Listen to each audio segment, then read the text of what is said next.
Ever stop to think about what one single day's news can actually tell us about where we're headed? Today, we're going to do just that. We're hitting pause on one specific day, April 23rd, 2026. We'll take 5 stories that seem totally unrelated and see how they connect to show us the big forces shaping our world. All right, let's dive in. I mean, seriously, what can a single day's news really tell us? On the surface, it just seems like a jumble of events, right? A crime here, a political story there. But if you step back and look a little closer, you start to see the connections. It's kind of like a giant mosaic, where every single story, even the small local ones, is a crucial piece of a much, much bigger picture. So here's how we're going to put that mosaic together today. We'll start with a desperate crime, then see how that leads to new rules for our digital worlds. From there, we'll zoom out to shifting political landscapes, feel some economic tremors, and finish up with a literal climate of extremes.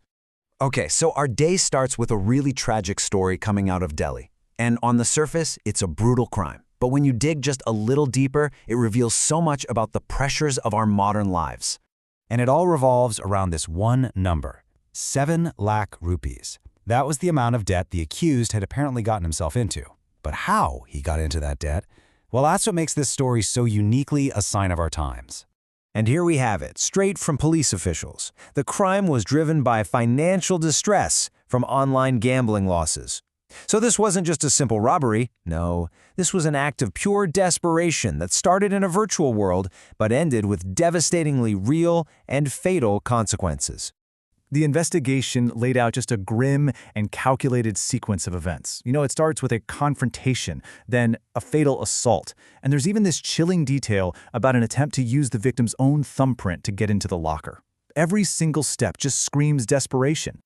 Okay, now this is where our mosaic really starts coming together. Because this one, deeply personal tragedy, it connects directly to our very next headline.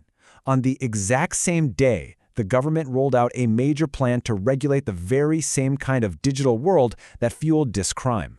So say hello to the OGAI, the Online Gaming Authority of India.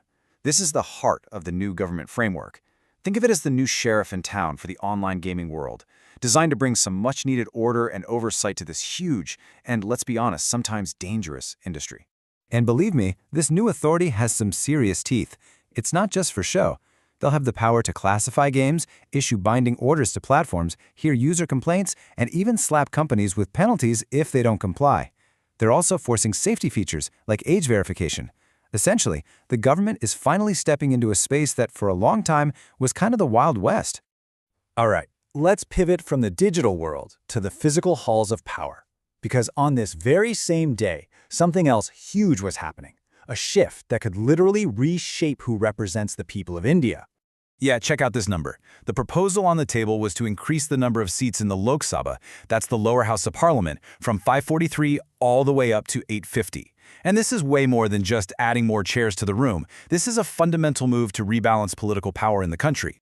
And here's one of the biggest reasons for that expansion. A core goal is to finally make good on the promise of a 1/3 reservation for women. You see, this change is designed to ensure that women hold at least 1/3 of the seats. That's a massive step.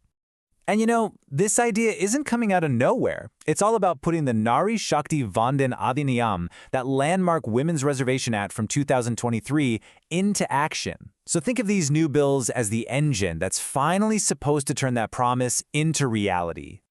So, while all that debate was happening in Parliament, down on the stock exchange floor, people were having a very different kind of day. April 23rd was filled with anxiety for traders and investors, thanks to pressure from all sides, both at home and abroad.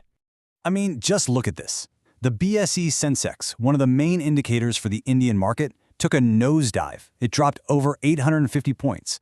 A fall that sharp is a clear signal that investors are getting nervous and starting to pull their money out of the market. So, why were they so nervous? Well, here's a big part of the answer. The price of crude oil shot past $100 a barrel. Now, for a country like India that imports most of its oil, that is a huge deal. It means everything gets more expensive, from gas for your car to making just about anything. It's a direct shot to the economy. And of course, you saw that pressure hit the currency too. The Indian rupee weakened, falling past 94 to the US dollar.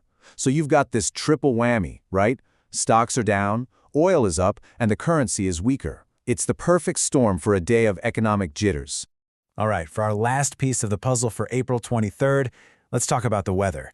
And it's pretty fitting because the climate that day was a perfect metaphor for everything else we've talked about. A story of dramatic, stark contrasts. Just look at this split. On one side, you have North and Central India, places like Delhi and Punjab, bracing for a blistering heat wave. On the other side, the Northeast is on alert for heavy, heavy rain. It's two completely different realities, happening in the same country on the exact same day. So let's put it all together. What did we see in just one day? We saw human desperation fueled by the digital world, a government trying to put controls on that world, a historic move to reshape political power, markets getting spooked by global fears, and a nation literally split by extreme weather. All of it on a single day. You see, every single one of these headlines is a piece of that mosaic we talked about at the beginning.